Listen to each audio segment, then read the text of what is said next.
Hi, everybody. Welcome to another edition of Too Opinionated, where I'm joined by one of my favorite actors, Richard Sammel. So welcome, Richard. Welcome, Michael. Well, I didn't know that I'm one of your favorite actors, but that feels really nice to hear, man. Yeah. I absolutely love when you're in a show because I know that the quality of the acting has just improved. Ooh, that's cool because that's one. I got that compliment 2-3 times, and it's actually one of my secret, I would say, secret motivations or secret weapons. You know, before I decide to go into a project, I really have to be sure I want to do it, and either I do it or either I don't. When I don't do it, I have no regrets that I had said no. But when I say yes, the only thing I'm longing for is my shit is good. I don't want to be in a thing. So I'm defending my part. I'm defending the movie, and so far so good. I guess I have a good nose for the projects I choose. You know? Yeah, some of your roles have just been absolutely terrific, but I've never seen you in something where I said, "Ooh, he wasn't very good in that."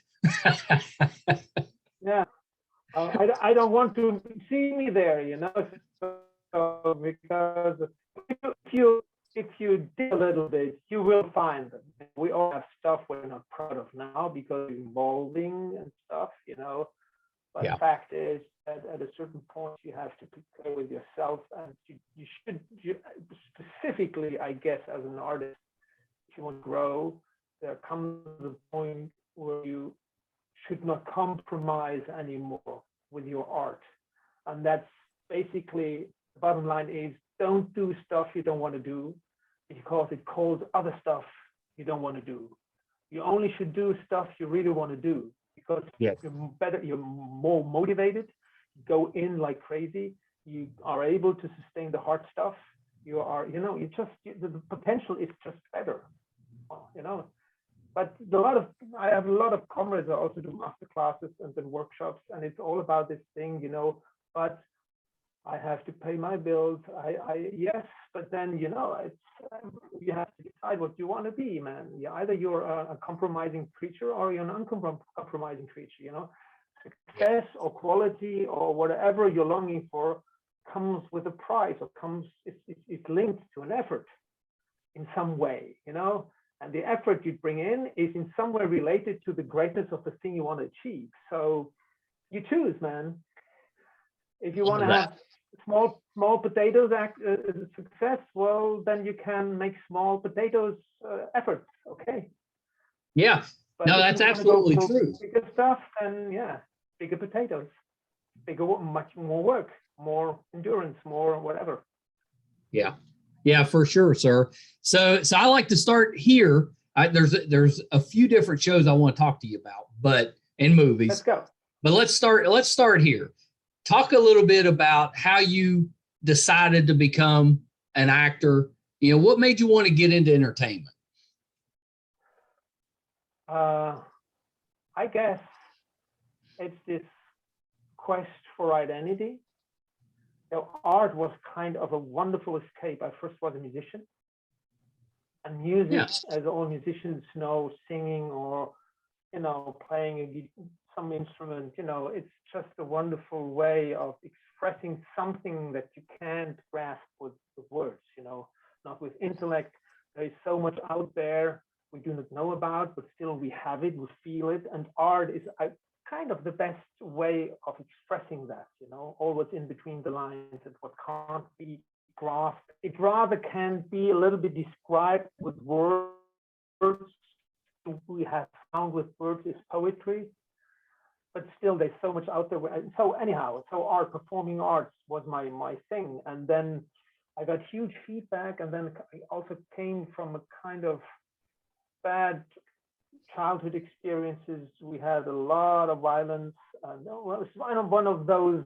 Everybody has a bad childhood, you know. So I'm just one of those that had a bad childhood, and I transformed my shit into gold through the arts, and that was for me kind of really wow. there is a thing you actually, and then the other thing is also the positive side of it is also I was looking around and was trying to figure out what would be my way, and then it seemed all kind of shitty and not really promising. And then something inside myself said, you better look out for a job you really love or you like, because you're going to do that your whole fucking life. What do you like? Well, then being an actor and playing is actually this thing I did as a kid, playing. Yeah. Then even getting paid for and being cheered up by people. People find it great what you do, and then you get paid for it and you can make a living out of it. Say, fuck yeah, man, that's my thing, you know. And so it's basically the prolongation of what a child wants, you know, and it's basically what I think is what we're here for. Try stuff out, play around with it, deconstruct it, try to put it together, make something new out of it, express yourself, dance, sing, write, move, interact. It's what we're here for, you know. So acting and telling stories is kind of one of those essential things, a little bit forgotten in our capitalistic society, but it's actually one of those things. When you interrogate people at the end of their lives, what they're longing for, pretty much it boils down to that stuff, you know. Yeah, I love that. I love your view on that type of stuff. What was your instrument? I was a violinist. I played all strings. I started with mandolin, and then I fell very much in love with guitar. So I was a guitar gig player, and then the real thing, but it was also a redemption story because my father didn't want me to play violin. So when the moment he left house, I was 10 years old. I bought myself a violin and I started to teach it to myself. And then later on, I did my academy with a horrible technique, because it was no technique, no academic technique, but it was mine. But anyhow, so I constructed myself a kind of string instrument musician, you know, and then eventually I did my degree as a violinist at the music academy. You know? So, wow, do you still play? No, you know, I had to decide what to do seriously, and parallel to that, I was going into acting, and it turned out to be my real calling, you know. Yeah. And then at a certain, quite early, I had to decide, well, what do you want? Because I try to go for excellency, you know, to not surprise only the people I play for, but to surprise myself. And that's actually constant learning and constant, not doing the same path you've done again and again, but going elsewhere where you're kind of insecure and you fail and do not know if the fuck is it good, is it not good. I love that, you know. I love this kind of insecurity where new stuff can happen. So I went into acting. So even during our isolation last year, you didn't pick the violin back up. No, you know, it's kind of, it for me, it feels a little bit, the violin is really kind of a thing. It's like my true love in terms of art. It's like I have betrayed my love, you know, because I didn't choose it as my profession. And then the other thing is, you have kind of a high level when you just come out of academy. You did your diploma, you know, so you have a good technique and you can play fucking good stuff. And then if you do not train on it professionally, your quality goes down with the years, little by little by little by little. And then after 5 years, you play half as good as you used to play. And then after 10 years, you do not even play half as good as you used to play. It hurts my heart to hear myself play worse than I was playing before. Yeah, that I get. I dropped it completely. So I dropped it completely. I have a kind of conflictual relationship with violence specifically, not with music itself, but with violence. So Yeah, with guitar it's easy, you know. It's you play something, and I'm That's learning right. a little bit of piano now, so I'm going back into humdrums and going back into music a little bit, you know. That's good. Yeah, yeah, Yeah, yeah. and did I read that you were a dancer growing up as well? Well, no, not Richard, but you know, as I told you, I was always interested. I still am interested in all the disciplines that Yeah, kind of supporting my actor skill. So coming from a very classical training as an actor, Stanislavski and all these things, what I was missing was how how the possibilities of the body. So when I left Germany, I went to France, and that's where the big off companies, the kind of living theater thing with lots of body work and dance work was hitting the nail. And so I was in that move in that period in the 70s, in the 80s, in the 90s.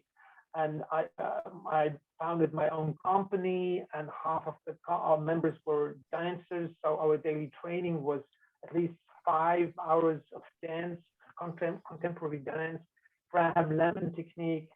And so after 3 or 4 years, I offered as a dancer.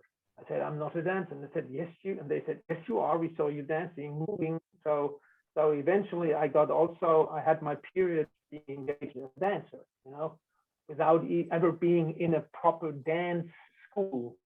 But, you know, but I'm still, you know, that's actually one of those things that made my career a little bit special. I was becoming a European actor in theater before the hour.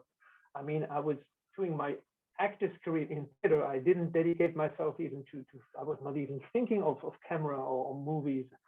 But I did theater also on a national theater level in Germany, in Italy, and in France. So in 3 different countries. wow. So when the European community came up as a common market, I was so incredibly prepared to be on the front line of all those co-productions, because I was in on all these projects that were popping up, you know, and I didn't realize how lucky I was. I was just lucky. I had the right skills, and I was in the right spot in the right moment. Yeah. Yeah. Yeah, it's pretty. You've had just absolutely, I think, some of the best roles. And I want to ask you about a few of them, but I want to start with one that maybe you don't get asked about as much. So one of our favorite shows was The Head. You were so good. You know, The Head. The Head, and you were so good in it. And we're lucky enough to get to speak with Alexandre, who was also in The Head, and Yes, he had the best things to. Yeah, he said the best things about you. He said you're such a good actor. He just loved you on the show, and it was such an underrated show. Yeah, you know, if it's underrated or not, we're just happy we were able to do the end product is way beyond our expectations. But I was a little bit worried. I was not worried about the story. What I was worried about was that the conditions we were working in were at the best average. That's what I thought, because we did a show that's supposed to happen in the South Pole in the eternal ice, and fucking Tenerife in the hottest month of in the Gran Canarian islands. So it was we were sweating like pigs. I mean, we had to change our clothing all the time, and so you are worried about truth, you know, and suffering of the cold. But what actually really went well was, first of all, an incredible work of the special effect artists. You know, yes. All the CGI was done in a way that when I saw the trailer first, I said, "Wow, this has a great look." You know, and then we, as a team, they were very smart, putting us all together in a 5-star hotel with very good conditions. Nice. So we had a wellness thing, and so there was a really great togetherness between all of us, you know. We were Yeah. kind of living in a bubble, or also outside, not on set, but also in the. We were very caring for each other, and that way the bonding happened, and then that I think transported to this kind of real team. Yeah, there was a team geist, this kind of. We were bonding really well and immediately together, and all were professionals. And so that was kind of the easy part. And then the suffering we experienced through the sweating and the heat was actually visually, actually, it was to the benefit of the suffering, because on screen you take it for the suffering of the cold or the isolation.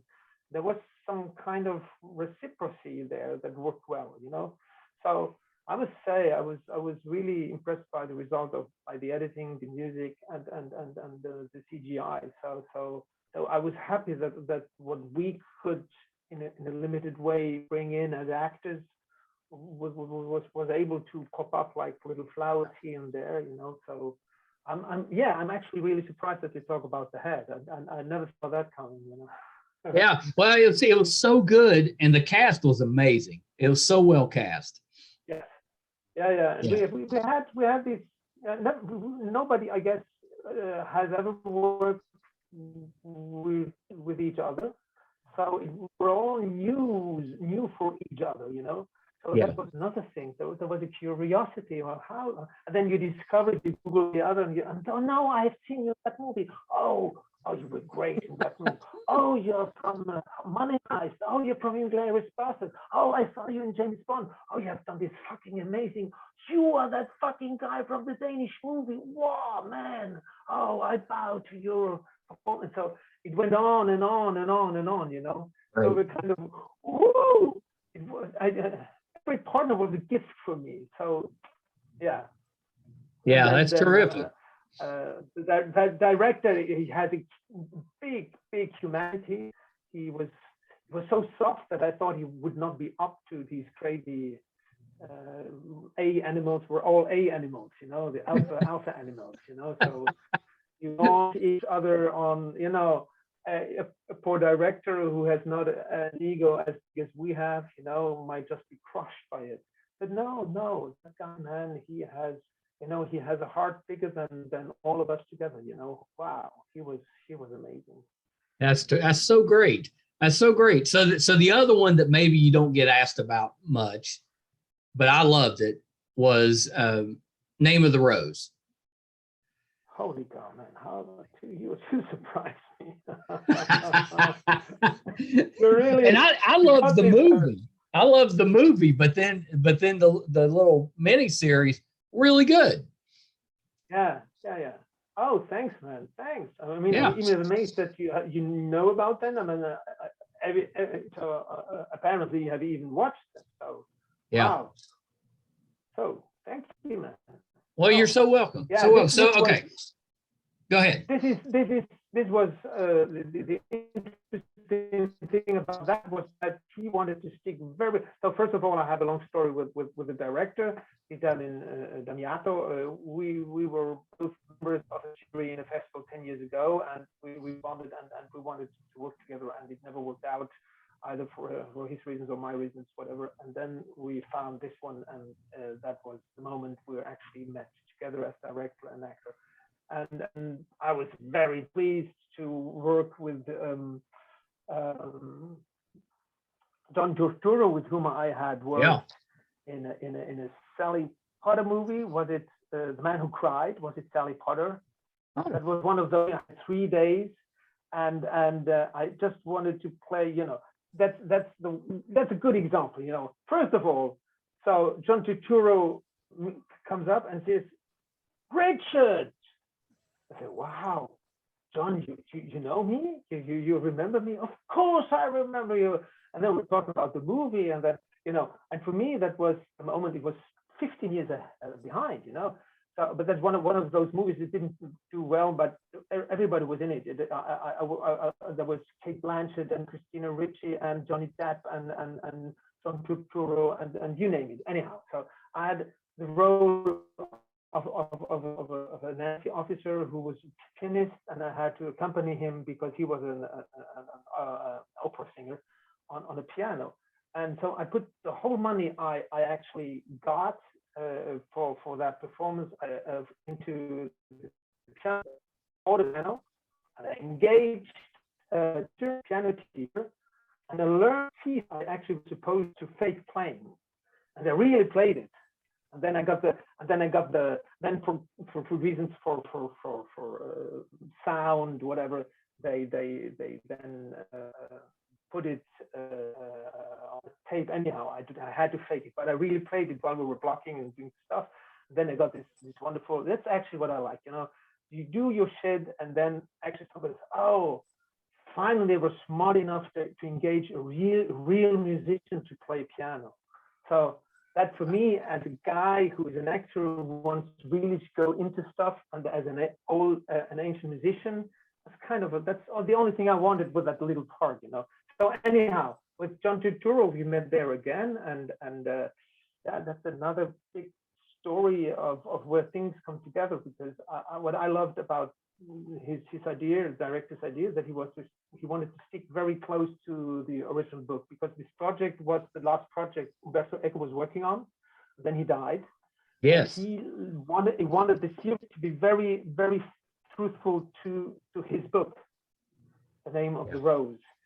So well, and I think it was. It was, yeah. That was the idea. That, by the way, made my character bigger than in the original movie. I was very happy about that. there was a story of homosexuality involved, and all these things. Wasn't simplified in the big movie. Jean-Jacques Hano's movie is great, but I think the success of that series is that even though the movie is puts such a big shadow on our project, we still found a place to exist with our series, Yeah, so that's right. I'm happy about that. Thank you. Yeah, and again, CGI was great. I mean, we were basically shooting the whole thing in Rome, in Cinecittà, only in studio. And so when you see that, you really think we're in the Alps somewhere, completely hidden high up somewhere in a convent loft between old walls and stone, So amazing. Wow, man! Either you made your homework, or really you I told you I was a fan. Great, thank you, man. Wow. So you've got to play like when you play a villain, it's a little terrifying. So your role in James Bond, your Lord, your role in The Strain, absolutely terrifying. I mean, I think that's not even talent. That's basically how I was born. I don't know. My kids sometimes when they were small, when they were a little bit smaller, they said, "Papa, why are you so angry?" Because when I relax and I'm completely cool, I have this face, this intensity on my face, or you name it. I don't know what it is. I'm just cool. I'm just relaxed. And people think I'm pissed off or I'm going to burst out into aggression or whatever. I'm just okay. I'm just chilling, And so that helps a little, actually. And that helps a little bit. And then you just also, what actually helped me is how I went into acting in front of a camera, because I dedicated my life only to theater. And then in the in the 90s, in 89 or 90, I met Susan Strasberg in Rome, where I was living at that time, and I did a masterclass with her, and she said that I was very gifted for the work in front of the camera. And what really connected me to that work in front of the camera through method acting was actually that you just have to have something. You really just have to be connected with yourself. You do not even need to express it. You just need to have it. You just need to be alive. The moment you show it, and then I discovered this relationship with the camera, which is so truthful. It's so radically truthful. I mean, the camera shows everything. If I try to do smart eyes with you, the camera will show it. If I try to cry, the camera will show an actor who tries to cry. If I try to trick you without showing it, then the camera will show someone who tries to trick you, trying to hide that he does it. So it's just one to one, you know. If I'm not honest with you, the camera shows it. And if I try to laugh and I do not really laugh and enjoy the thing, the camera shows it. It's just radical. I love it. But that also means that you should not fall into the trap of then submitting to what you think the camera wants from you. Right. So we have this idea of not being enough, you know, for example, now I'm in front, now I'm doing an interview. And if I go now, okay, now I must say something important, or I must say something interesting. I put myself under pressure, and I give my integrity, I give it up and put it into, I don't know whose hands, the spectators or yours, and I put myself under pressure to submit to a thing that doesn't even exist. It's just a mind play in myself. So you have to stay with yourself and you have to be connected to yourself.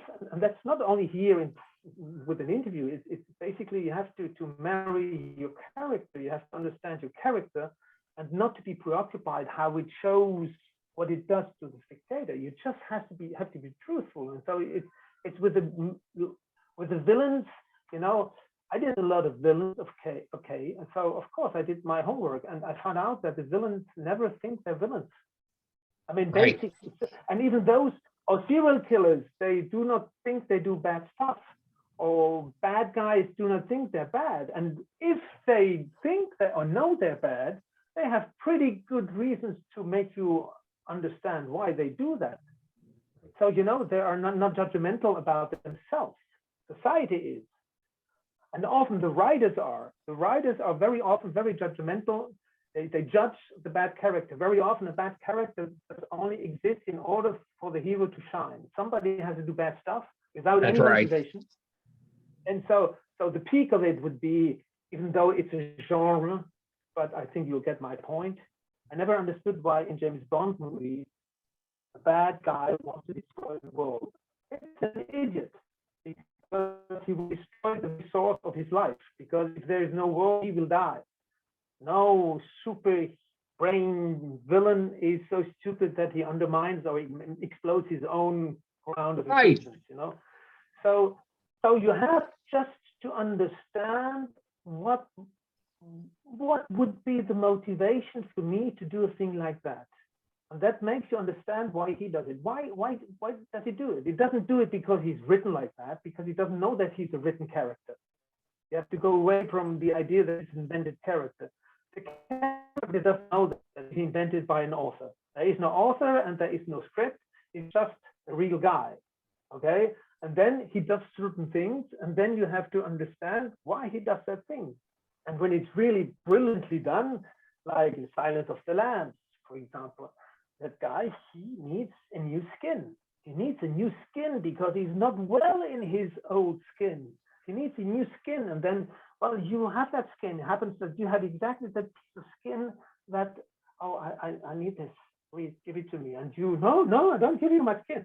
Oh, then I have to, excuse me, but, you know, and then it becomes terrifying. But my intention as a serial killer is not the intention is not to terrify you.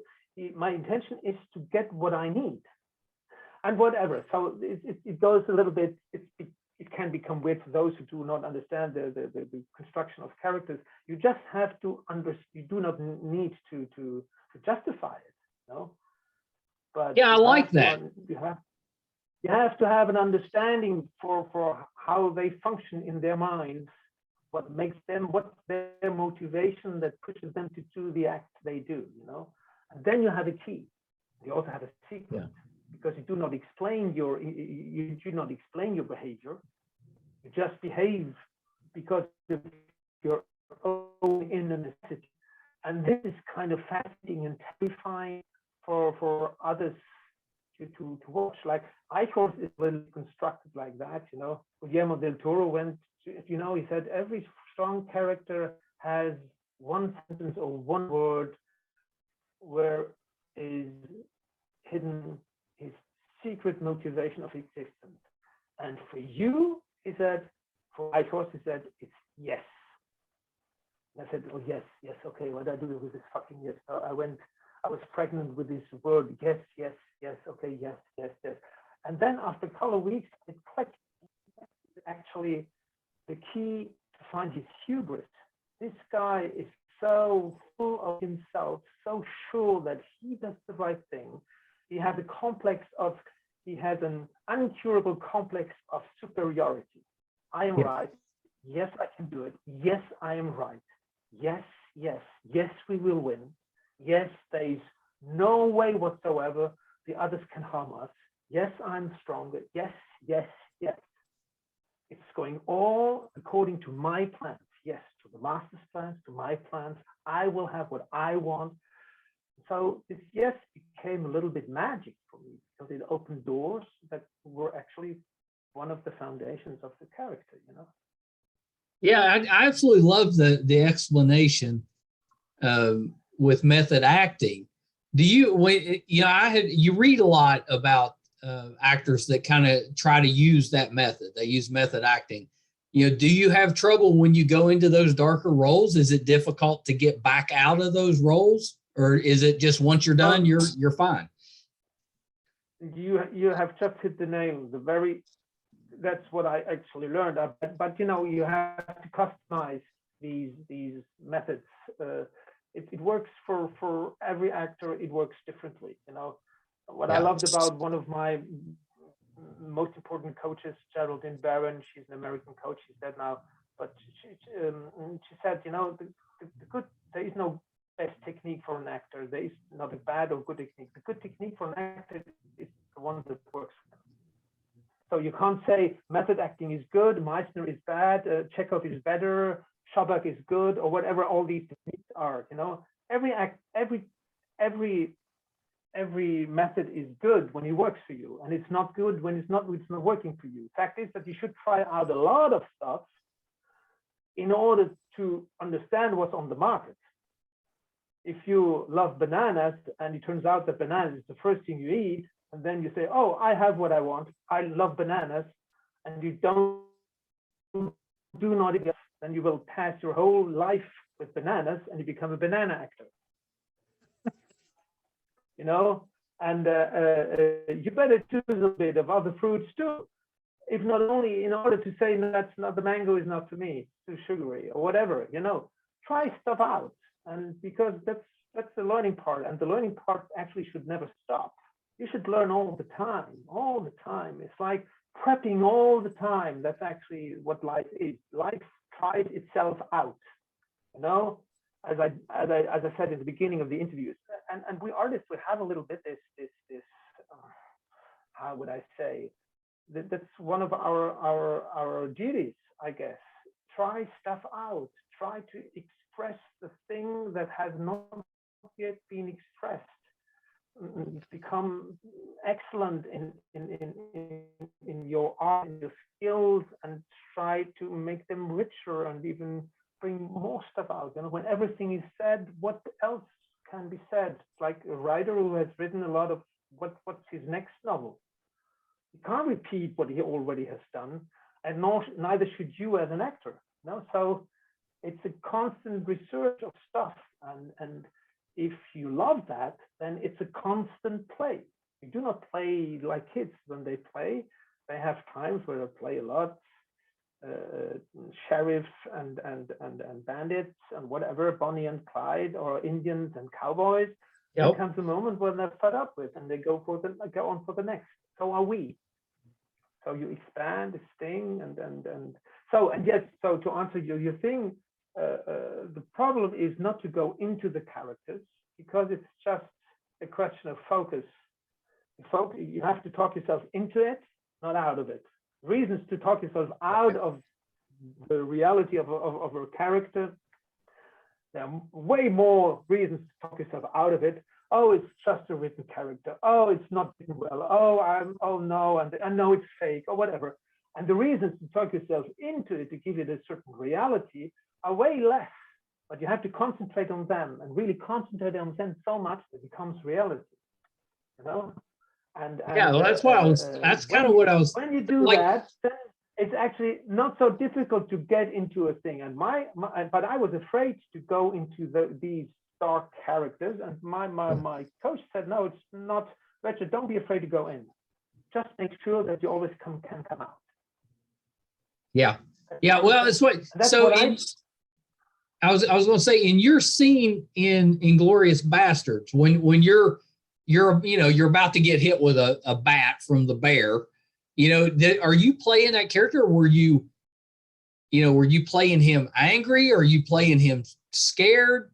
It was such a good role, and you played him very subdued, and almost respectful in how he was dealing with Brad Pitt's character. But kind of how did talk a little bit about how did you play that character in that moment? Well, first of all, you are going to work with fucking Quentin Tarantino for the first time. Yeah. Then I had a big motivation, a supplementary motivation. I was going for the lead and didn't get the lead, and then he offered me that character, and I said no. And he let me go because I didn't want a consolation. I want fucking character to be motivated by, Right. And I went away and I said, no, I can't do that because you give me sugar in order not to cry. I don't want that. I want to be really motivated. And he said, okay, I understand. Well, how much time do you need? I said, what do you mean? How much time? To get over it. I said, I think 3 weeks, and that was it. I went away. I went into holidays. He calls me 3 weeks later. Hey, Richard, come up. I want to talk to you. So he was insisting, man. So first of all, he was not pissed by an unknown actor. He was a fucking award-winning, and so he understood the thing, and I said, you are my leaf and cleave, man. You have to play that role. You have no idea how important that is for me, and I'm gonna make sure that it's gonna be one of the most important things you will do with me. I'm gonna make sure that this will become an unforgettable scene. And he was right. So not only was he understanding about my frustration, and he accepted my reaction to go away, but he also was putting in effort to bring me back. Then he spent a half day with me to play around with me. I understand he was hanging around out with me while he was prepping. And then after this day, we both in his office, we played the whole scene together like two kids on the floor in his office. And then he got me, of course, the man who's a guy who's so dedicated, and then I believed him everything. Of course I go, So and then we were coming in a month before we were even starting shooting. Just to make a long story short, we were so fucking motivated. The guy would have called me up at 3 o'clock in the morning. I would have stand up, yes sir, where we go. I would have died for that guy, because he asks you to give 150%, but beforehand he has given you 350% for a month, right? For the duration of the whole month, So you are highly motivated. You prep like hell, like you have never prepared, and that's actually the other thing. You never can prepare enough. I never had a day. I had a day where I could say, well, yes, I can't anymore. I have to sleep. But never ever can I say, or can I actually officially say that I have done all what I can do. No, it's not true. You always can do more. It's like in sports. When you think that you're completely done, you are 45% of completely done. If you do some sports, you look like a guy who does some workout. You know that thing. The mind says, no, this is my limit, and exactly it's not. That's the limit of the mind. That's right. In preparation, it's the same thing. In preparation, it's the same. So I prep with this and that, and try stuff out. When I think I can't do anymore, other stuff comes up. Because I'm so motivated and fascinated about this movie and the character, and I want to be up to his expectations and whatever. And then do not forget that the scene, we shot that scene for 7 days. Oh my gosh. 6 days in a row to do the whole scene in this valley and the interrogation, and the main focus was introductions of all the characters, blah, blah, blah, blah. But the main thing was the relationship between the Brad Pitt character, Sergeant von der Rachtmann, the interrogation, and the bear hunter, and the faithful cat, you know. And then we had 6 days. They went off doing their other stuff, and then he saw the Russians said, "Richard, it's great, but I need more." And then he called the crew together for 1 extra day. So 38 trucks came back for a whole day, and for the whole day, this isolated day, 2 months later, we were shooting the traveling on my face. It comes out of the hole of the where the bear hunters bear chew hides and onto my face. You know, there's a traveling on my face. Yeah. For the whole day we shot that. You know? Wow. And then at the end, you know, you're just the actor who does the thing and I do the thing and works with him, and you find actually out a lot about with him. It was actually one of my biggest lessons, I would say. It's just so the preparation was. There is a moment. Are you a musician? No, but now most of the kids are. I'm around but them. You when you train a thing, when you train a tune or a piece, you have trained it so much, then it becomes automatic, and then you lose it again because you've done it so much. You're flipping because you lose it again, and then by losing it again because you have done it so much, it gets a little bit lost again, and then. But there are some instincts that makes you find it back, you know, and in that space you find new stuff, new layers of the thing you originally did. It becomes much richer, you know. So and we were looking for that space of things to happen you do not even control anymore. It's like emotional or energetic sweat that comes out, and that's how I understood what he wanted, because actually he didn't ever talk about the slow motion, but then the acting was good enough for the slow motion. And then you see this Sergeant Van der Rachtman come, and he looks up there. Oh, you know, she spots this guy. Oh, she fuck, I'm fucked. I have to go. I can't escape this guy. Oh, perhaps I can kill. No, I can't kill him. And so he is between rebellion, resignation, courage, fear, and it's all mixed up. And it's messy, and it's very clear at the same time. You know. Yeah. It was kind of a magic moment, but he made it magic, you know. He put this circumstance when we were fighting a little bit, not fighting, but heating heads a little bit during the rehearsals.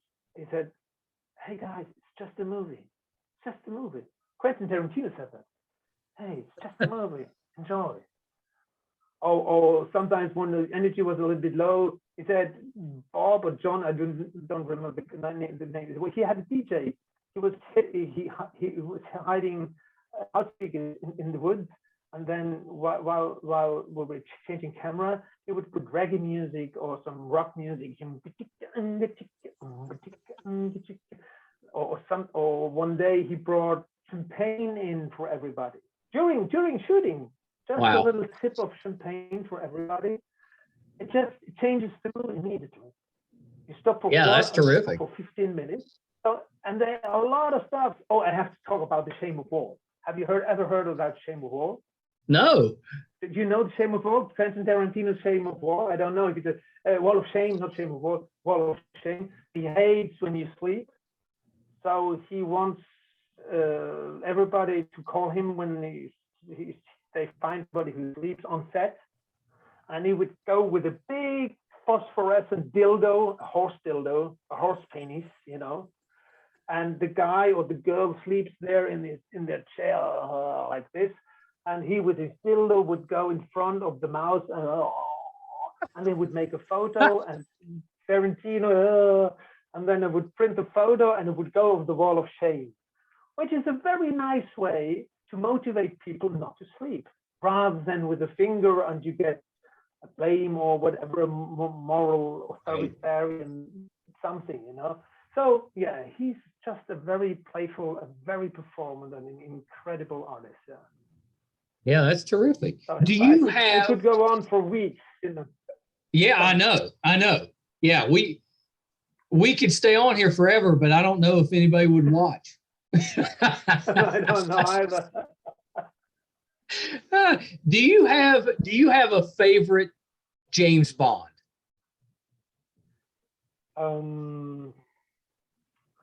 Basically, do you mean a James Bond movie or a James Bond character?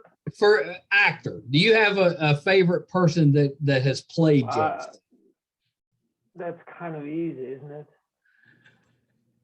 I don't know. Yeah, you can't top now, even because he has not vanished even with the years. It's Sean Connery. That's of course at the top. You have to top. And then I must say Daniel Craig with his modernity. Daniel Craig actually saved the sinking boat, I would say, or at least to make it a little bit lighter. It was a very courageous choice from production to turn James Bond into a badass bad boy, because it became a little bit old-fashioned.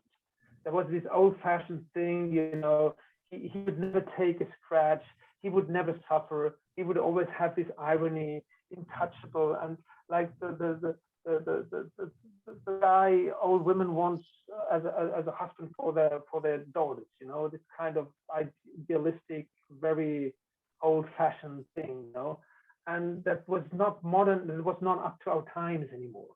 So having a James Bond who 10 years earlier had the role of the bad Russian guy with his blue steel eyes and his body, wall-crushing muscle body, that was actually courageous, and it could have exploded in their hands, and it did not, and it modernized the franchise.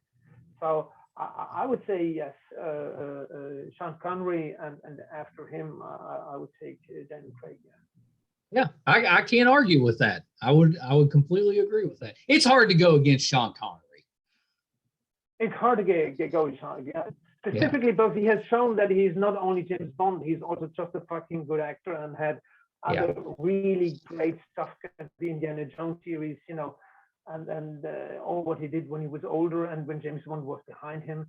He really was able to. It's a kind of, he has this quality of Clint Eastwood. He's known for his police thing stuff, and then he came back as a director, and then he was playing the old rusty guy, and all his movies are great, and pretty great. You can't. Richard, how many languages do you speak? I speak perfectly 4 languages. I have a 5th and a 6th. The Spanish was actually my first language in school, but I never used it. I hardly used it, not even to flirt with girls, because I had enough to do in other countries.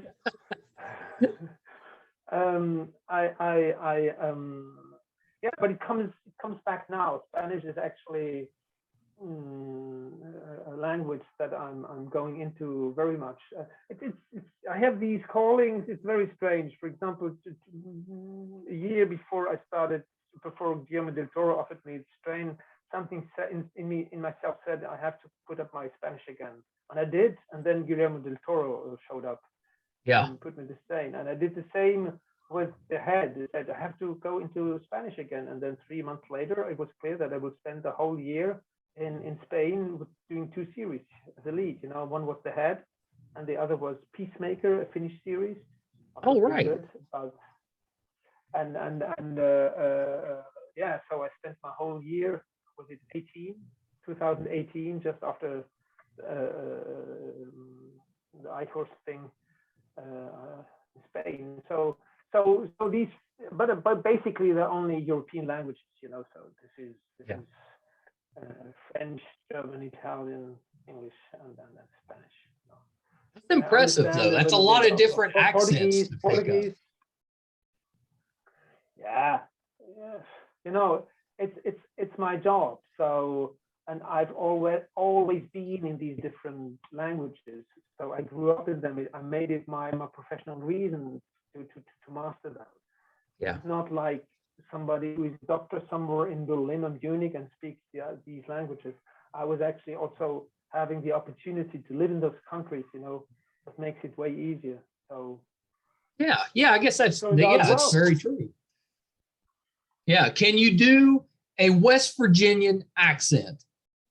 No, well, if you give me, let's say, 2 weeks, yes. I got the, holy cow, I got the offer, they were incredible. I mean, you Americans, you're really incredible. I get offers now for American characters.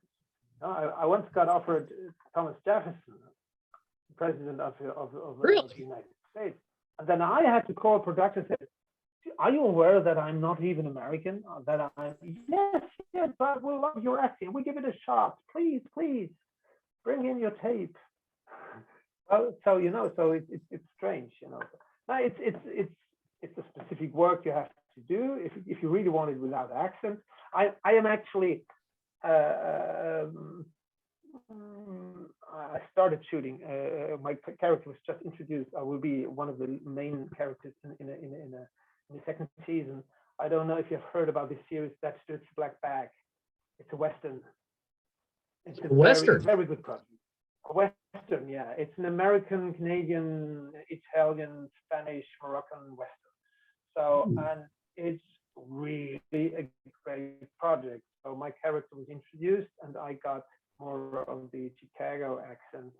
So I was actually specifically training on that one.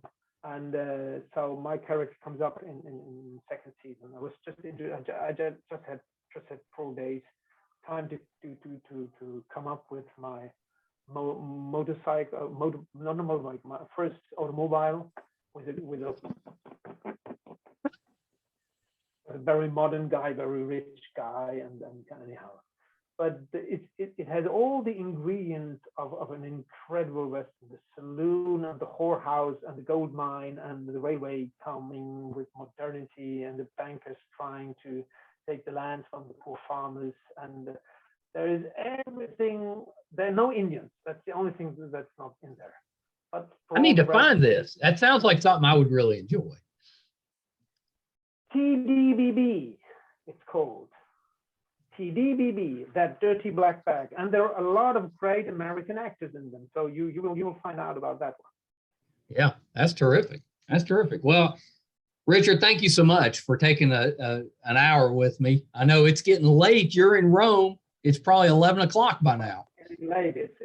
It's actually time now to welcome my second daughter. She might be coming right now from the airport. She's late, so it's actually perfect because when I'm finished here, then I might have to surprise that my daughter is already there. Oh, that's terrific. It's not late. No, it's not late. It's 11 o'clock now, 11 p.m. It's not late at all. It's late for us, rusty old men who that's need right. Beauty sleep in order to be able to be active again next morning. Yeah. That's right. We were sharing that we prefer to get up early and kind of get our day started. So that's rough when you stay up late. Well, at least when you stay up, when you wake up in the early morning and you wake up when you stand up, you know you're still alive. So that's one motivation to get out of bed. That's exactly right. Richard, is there anything that you have kind of upcoming that we can keep an eye out for? Well, I told you I was part. I'm actually proud of that part. I'm in Spencer. The I can't believe. Yeah, you played Prince Philip. Yes, I'm actually the last actor who played Prince Philip before he died. When he died, I got a lot of condolences. So stop fucking with me, from my actors' comrades. Well, I haven't seen the movie yet, so it's a very humbling participation because it's all very blurry, because it's really a very personal point of view from Lady Diane. But working with him was a great experience. And then there is that Dirty Black Bag, and then I have there is this French movie called Nene Superstar, which is kind of the French version of Billy Elliot, this movie about this young boy who wants to become a dancer, and his family, specifically his father, doesn't want to. So there is this French version of a young black Afro-American. No, she's not Afro-American. She's from the Antilles, so French colonies, you know, ex-colonies. So she's a black, very, very talented dancer, and she gets mobbed to get thrown out of the dance school, the classic ballet from Opera de Paris. And I play the teacher who fights for her to stay in. So that's called Nene Superstar. And I'm actually prepping now an Italian-German series, but it's called Brennero because it talks about this conflictual relationship between the German and the Italian community in the north of Italy. It's very Italy, busy. but they have these, busy. And then I have I won't talk about, I'm just a busy guy. I just love that stuff. So, Hey, I will say that your Philip was terrific. It was really good. I can't believe I didn't bring that up, but what Princess Diana, that happened when I was growing up. So you feel a connection with her. And so I had to see the movie when it came out, you were terrific in it. Thank you, man. So also, I didn't mention a lot of stuff happening. You're so busy. I didn't mention it slipped my 3 Days to Kill. You played the wolf. I played the wolf. Yeah, that was a good one too. I was chasing Kevin Costner and he was chasing me. What an honor. What a guy. It was a great movie. Beautiful human being. Ooh. Yeah, I'm big Kevin Costner fan. Yeah, I'm too. Very honored to have shared some time with him. Yeah, cool. Well, Richard, so last thing before you go, are you on social media? Where can we find you on there? Well, yeah, I have Instagram. You just tap my name and to be well aware that a lot of fake Richard Sammel out. It's very easy to find out whether it's me or not. When they start to ask you for money, it's not me. Okay? You think it's me? Offer me some money. And if I say yes, you better fucking get out of there. It's not me. It's not you. It's not me. So there are some fake people. They're fussing around with. Well, I guess they do this with a lot of people who are a little bit. So Instagram is Richard Sammel and on Facebook, but I do the minimum, but I do so, and I interact with can't do all the time and everybody, but I'm present. I'm talking to people. That's great. Exchange. I put out the news of my projects. I do not comment on stuff. I just put it. Media is what I love to share. So that's terrific. That's terrific. Things, and I do not discuss politics, and do probably not smart. Anything social media, and then it's good. That's right. Yeah. So that's how you made it when people are imitating you. There's nobody out there imitating me yet. Well, I don't know if that's a sign of success. It's a sign of being visibility. Yeah. But then there are a lot of people who way more than I am, and I would not for $1 million change my life with them. Visibility has its downsides that are actually very visible. So Yeah, that's right. Exactly right. Fame is my stuff. I basically consider fame or celebrity a byproduct of my work. My work is not celebrity or fame. My work is to fucking quality work as an actor. Just what you said in the beginning. When you see that really touched me, because that's actually what I'm aiming for. When I do a work and I put it out there, I want people to say, yes, that's a good piece of work. Richard Sammel, you can rely on. And that's a little bit the how would you say, that's a little bit what I'm known for here in Europe, So I get offered to be part of movies because I'm a guarantee of quality, at least concerning my part. So that's actually, I want to honor that, you know, that's what made me, Yeah. and that's kind of the standard I put for myself.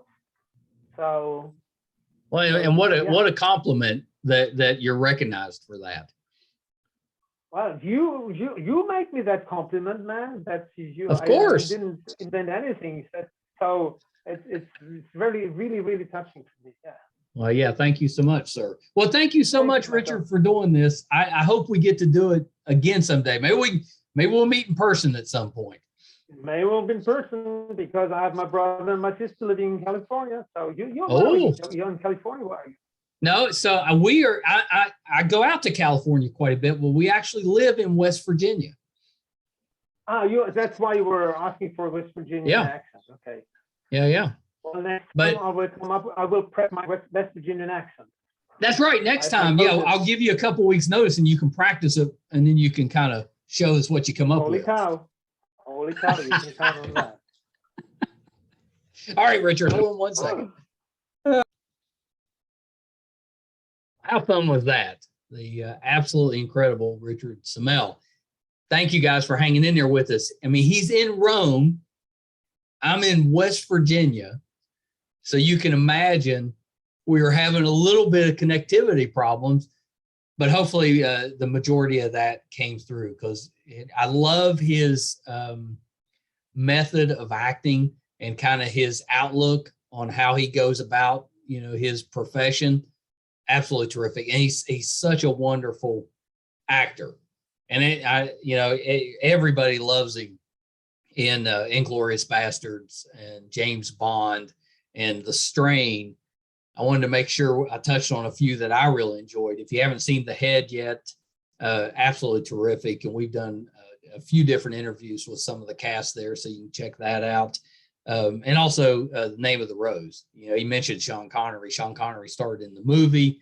This was John Turturro in Sean Connery's role for the series, but it's excellent as well. And I meant to ask him, I'm pretty sure that back in the 90s, he played a detective on a Nancy Drew either movie or series. I'm pretty sure that he was on that. I meant to ask him, so we'll have to find that out next time when he's unveiling his West Virginia accent.